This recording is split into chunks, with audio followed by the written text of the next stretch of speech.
చాలా మంది స్టూడెంట్స్ అడుగుతా ఉన్నారండి. ఇప్పుడు గవర్నమెంట్ జాబ్స్ కి అప్లై చేసినా, లేకపోతే ఇప్పుడు కౌన్సిలింగ్‌లకి అప్లై చేసున్నా, ఏంటంటే చాలా మందికి వచ్చేసరికి స్టడీ సర్టిఫికేట్స్ అనేవి కొంతమంది for example one of the candidate comment చేశాడు. ఏంటంటే నాకు థర్డ్ నుంచి 10th వరకు లేదండి. ఎందుకంటే కన్సిస్టెంట్‌గా 7 ఇయర్స్ కావాలి కదా స్టడీ సర్టిఫికేట్‌లో.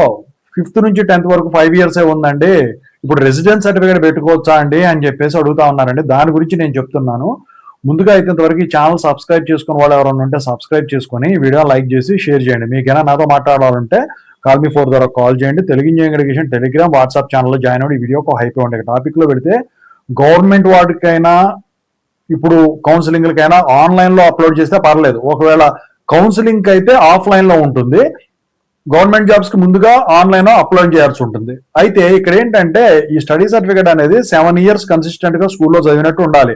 ఒకవేళ లేదు అంటే మాత్రం రెసిడెన్స్ సర్టిఫికేట్ యాక్సెప్ట్ చేస్తారంటే ఒక సందర్భంలోనే యాక్సెప్ట్ చేస్తారండి. ఇప్పుడు మీ 10th సర్టిఫికేట్ లో ప్రైవేట్ అని ఉండి మీరు ప్రైవేట్ గా గవర్నమెంట్ స్కూల్ తరపున రికగ్నైజ్డ్ స్కూల్ తరపున రాశారనుకోండి, అప్పుడు స్టడీ సర్టిఫికేట్స్ ఉండవు కదా మీకు.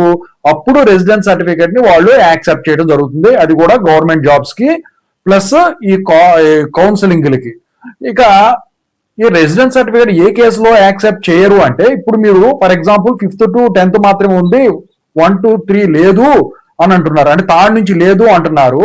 అయితే ఆ స్టడీ సర్టిఫికేట్ అనేది 5th to 10th ఉంటే స్టడీ సర్టిఫికేట్ కనుక ఉన్నట్టయితే రెసిడెన్స్ సర్టిఫికేట్ మిమ్మల్ని యాక్సెప్ట్ చేయరు. ఓకేనా?